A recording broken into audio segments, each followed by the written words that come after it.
Hi, friends. Naria here, and welcome to the next episode of Naria Lumiere Nutrition. Today, we are going to talk a little bit about respecting our bodies. And I'm your host, Naria. For those of you who are new, welcome. I specialize in weight management, gut health, and overall wellness. Today, we're going to talk a little bit about honoring the body when we work out, when we do day to day activities. So let's get right to it. And we'll start with a story. Maybe because I'm a mom, I love to tell stories, but let's get right into it. Now, years ago, when I was an undergrad student, still learning about nutrition, starting my first years into this, I worked out a lot. I did a lot of HIIT workouts, I did a lot of plyo workouts, and I didn't pay attention to my nutrition. I was barely learning about it. I honestly didn't know that nutrition was going to be much more important. I didn't know it was going to be 80% of the outcomes. So all I did was really work out all the time. And being a student, and for you guys that are going to school, you know how rough it can be. Life can be rough, right? At that time, I didn't really know what I know now obviously. But I realized that I would feel tired a lot. I would feel fatigued a lot. I would get a lot of headaches. But it's very funny because all the students, everyone that I went to school with, they knew I was a mom. They knew I had kids. They knew they were very little, like Josiah was barely born. And they would say, "Oh my gosh, when I have kids, I want to look like you." Um, Judging but not knowing that my relationship with food was still pretty trash. Yes, I worked out. I did a lot of push ups. I did a lot of pull ups. I did all of that. But I would get so many headaches, migraines. And why would that happen? Yes, because I wasn't fueling my body. Friends, calories are energy. Calories equal energy. Your body needs that energy to pump your heart, for your lungs, to blink your eyes, to do all the body process, to walk outside, to do these heavy workouts. It needs energy. And if it doesn't get enough, you're going to feel very tired. You're going to start to feel it. So, what I'd like to mention is, did you earn your workout? Or I want to ask, did you earn your workout? Did you earn that HIIT workout? Did you earn that weight training? Did you? Now, again, back then, I wasn't that aware about nutrition. Moving forward to now, so much of my attention goes into nutrition. Oh my gosh. And I make it so freaking easy that it's pretty simple for me to just go and have the protein that I need, work out. If you've seen my videos, half of my living room is just full on workout stuff. To this point, I've made it very simple. But before, when I would work out, I definitely didn't earn that. Friends, when we're planning workouts, we have to remember that our body has a process. We have a very unique relationship with our bodies. I think sometimes we ignore it, we neglect that relationship. But remember, we have a relationship with our spouse, with our friends, with our kids, with our family.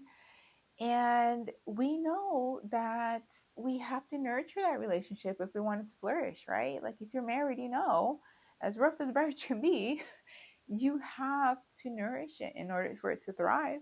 If you start to neglect it, it's not going to be as fun as it could be. And again, even with friendships, when you have a friend, you know that, hey, I have to be my nicer, funner self most times. I mean, of course, if you have a super close friendship, then they probably know your ups and downs. But you have to give and you have to take. And that goes the same with your body. It's a very unique relationship. Your body, think of it as a little, very fragile baby that wants to feel safe. It wants to feel protected. It wants to do for you. It wants to protect you. It is team for you, like I always say. But if you're not nourishing it, how is it going to? How is it going to do that? If you are depriving it from nutrients, how is it going to thrive? When you go do these workouts, did you earn it? Ask yourself, did I earn this workout? And if you haven't been fueling your body properly, maybe do something light, some yoga, some light walking. But ask yourself, did I earn this? Is my body equipped for this today? Remember, the better you fuel your body, the better it will perform. You don't want to just go to the gym or work out wherever the heck you're working out and just do a trash workout just to say you worked out. No, really, really take advantage of every minute, of every rep. Do the best you can. That's how you start to see the changes. Not just because you're sitting there showing up doing some lazy reps. No, fuel your body, and you're going to see you're going to do better in your workouts. I can tell you how many people have started my program that have a history of doing workouts, but after we really hone down their nutrition, they come to me and they're like, Naria, dude, like, let's go. My personal trainer has noticed a big difference. My reps are getting better. My weights are getting, I'm lifting heavier weights, and I don't feel tired. I don't feel fatigued. Yes, because now we're starting to pay attention to what our body needs. We're starting to say, hey, body, how are you doing today? What do you need, buddy? Because I'm going to ask you to do something rough later. And I'm going to need to know what you need. What do you need? You need some protein, you need some carbs, you need some fats. Like, what do you need? You tell me and I got you. And that's what your body wants. It wants to be acknowledged and it wants to be respected, just like any relationship on earth, just like anything on earth. So do that. Are you doing that for your body? Years ago, I know I wasn't. I know I wasn't. Moving forward to now, my whole routine, my environment, my relationship with food, everything's so freaking different from how it was 10, 15, 20 years ago. Oh my gosh, totally different life. And I think my quality of life now, being older, is so much better than when I was 18, 20. Oh my gosh, maybe I looked a certain way, but I can tell you now I feel freaking great. I can't say that enough. It's not that, oh, I'm getting older, this is going to happen in this. Well, you can be again preventive. Are you doing that weight training? Are you nourishing your body? Are you respecting your body? So that way you can age happily. You can retire and have fun, right? You don't want to get into your 40s, 50s, 60s and just wear and tear, put you down, not have fun with your family. I don't believe in that. I believe that you should be able to get older and still have fun in life. Getting older, more money, more friends, more family, have a freaking ball. Not get older, not be healthy, can't go out and have fun. I can't go snorkeling anymore. I can't do this. I can't do that. Friends, we have one life here, okay? And if we know we're going to get older and we can do something to improve our quality of life as we get older, why not take control and do it? One question I would get asked a lot is, well, Naria, I'm not trying to live forever. Yeah, no, duh. Duh. But how do you want your quality of life to be as you get older? And that's your choice. That's your choice. And like I talked in the previous video, you have to take control of it. You can't depend on others. You can't depend on the healthcare system here in the United States. I'm not sure how it goes in other countries, but here, you got to take control. If you want to have a a good quality of life as you get older, you have to take control of your life. If you want to do fun stuff, what do you need to do now to make sure, or not to make sure, because we never know what's going to happen, but the what I do have control of, what can I do? What can I do today? Can I do more weight training? Can I make myself stronger?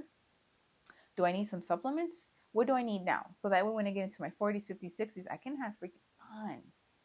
But if you don't do that now and you just freaking wait, it's going to be harder. It's going to be harder. Is it impossible to make changes when you're older? Of course not. Is it harder? Yeah, it is. Think about it, friends. Usually the habits that we have now, if you're in your 20s, 30s, they've taken years to develop. So imagine when you're 40, 50, 60 plus. But you can do it. But the earlier you start, just like anything, right? The earlier you start, the better. So friends, today I want to ask you, for what you're asking your body to do the day to day, are you respecting its process? Are you considering the future you? Do you want a good quality of life as you get older? Do you want to play with your kids, with your grandkids? Do you want to have fun? Or do you want to be tired? Do you want to be fatigued, just sitting on the couch while everyone's having fun? It's up to you the kind of life you see for yourself or you want for yourself. Many times, again, we can't control things. Like when I was younger, I couldn't control that I had to be in a hospital for who knows how many years because my surgeries. I couldn't control that. I needed to get that done. I couldn't control that I had to be in bed 24/7. I couldn't control that. But now moving forward, years of freaking physical therapy and all that, Now I do have control over the types of physical activities I do. I have control about how active I am. I have control of what I eat. I have control of how I manage my stress. I have control of what habits I decide to implement in my life, of my rituals in the morning. I have control of these things. I'm a conscious person that is able to make these decisions. Are you? Are you able to do these things? And why do you want to do them? It's one thing to say, hey, oh yeah, this random dietitian online was like, hey, I should have a healthy sleeping routine. Okay, but why? Why am I saying that? Is it just because I want to put more work in your freaking busy life? No. I always tell my clients, I'm not going to add anything that's not necessary.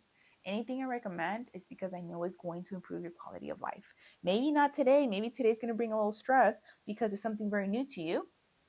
But as you start to slowly progress, you're going to be so grateful and thankful of these things. But it's going to take time. Just like I always mention, progress and patience. Where we are at today took years to get here. So you need to be patient with the process of the change. You need to be patient with yourself. You need to be patient with your body. You don't want to do things too quickly because then your body may get stressed. Take it nice and slow. Know that it is a journey. You're not in a rush. You're not competing with everyone else. So we don't want to play the comparison game. We want to say, hey, where was I at yesterday? Where was I at last month? Where was I at last year? And am I doing better today? Am I focusing on my habits and behaviors? Am I honoring? Am I respecting my body? How am I doing that? How are my workouts? Do I feel fueled? Do I feel energized? Or do I feel like crap? Your body will tell you how it feels. Usually at first, it's not going to be forceful. You may get some, little headache, a little migraine, a little here and there. But if you continue to push your body, guess what's going to happen? Okay? For those of you who have cars, I always use this example. If you have a car, do you just focus on one of the tires and neglect the other three? Do you just do the oil change and not the other maintenance necessities? It's most likely that you have to consider the whole car, right? Because you want it to take you from A to B, B to C, C to D, whatever you do, safely. You don't want to get stuck in the freeway. You don't want to get stuck in a random place in the dark. You want to be safe. So you say, hey, I know my car needs the gas. I know it needs this. It needs the oil change. I need the transmission. Whatever it needs, you know, and you do it. You know that you need those good tires so that way they don't pop in the middle of the road. So then you get new tires. If you're treating your car like this, why wouldn't you treat your body better? Think about it. Your body is an amazing system, but it needs to be fueled. Calories, energy, let's go. Of course, if you want to lose weight, you have to be in a calorie deficit and all that good stuff. If you want to gain weight, you have to be in a surplus. We know that. But you still need the calories, you still need the carbs, you need the fats, you need the protein. They all serve a purpose, friend. Let me be the one to tell you, they all serve a purpose. All the food groups serve a purpose. Okay? Sometimes we need more of certain ones or less. Or, of course, we want to be mindful with the processed products. We want to have more whole food. Yeah, we've heard this thousands of times. You already know that spiel. So, yes, it's all true. Does it mean you can't have crumble cookies or donuts or anything? No, it does not mean that. If you have a donut, if you have a cookie, have a ball. Freaking, I hope you have some milk with it because I love to dip my cookies in milk. Have a freaking ball with it. But because I know it's a higher fat product, added sugars, it's going to cause some inflammation. I'm not going to have it every day. It's not going to be a norm. But if I want a freaking cookie today, I promise you will find me with one. But I'm very mindful of things. I encourage you to start to develop that relationship with your body. Start to say, hey, I know this is going to help my body. I know this is going to fuel my body. And sometimes we have to feed our souls, right? So sometimes, hey, if I want a little pasta or pizza or hamburgers, carne asada, fries, let's go. That's okay. But I'm not going to have it all the time because I know it's going to be hard on my body, right? I want to focus on my protein. I want to focus on my fiber. I want to focus on my complex carbs, on my hydration. I want to focus on all these things because I want to honor my body. I want to honor its process. I want to fuel my body because I know my body's pro me, your body's pro you, but you have to fuel it appropriately. Period. You can't get away from that. So friends, today I want to ask you, Whatever you're asking your body to do, whatever physical activities you're asking to do, or even going to work, taking your kids to school, doing all these things, are you fueling your body the way it needs to? And if you're not, what are you going to do about it? What are you going to change? Make it easy. How are you going to make it simple? I'm not saying that, hey, you have to make a full breakfast every morning, but you do have to fuel your body for breakfast in the morning. So what are you going to do? I'm not saying you have to cook and do all that, but what are you going to have to fuel your body to do everything that you're asking it to do? Friends, honor your body, respect your body, know that it has a process. Know that it does. It's not just us about, it's about our body too. And we can't get away from it. We can't. So friends, comment below, send me an email, narialamer@gmail.com, and tell me what you think of this. Have you considered this? Is this something you've been practicing for a while? Is this something that you're not ready to do right now? You're too busy? Well, tell me what's happening. Because even if you're too busy, I promise, friends, that if you don't do it now, your body's going to force you in a time that it's very inconvenient. When people get chronic diseases, especially ones that they have to do something about it, it's never in a convenient time. So either we take action today, we make the plan today, or we're forced to do it later. And when you're forced, it's not gonna be fun. You're probably gonna be older, more tired, right? So think about, what can you do today? One thing, just one thing that you can do today to make this process easier for you, to improve your relationship with your own body. All right, friends. Till next time. Bye. And don't forget to subscribe.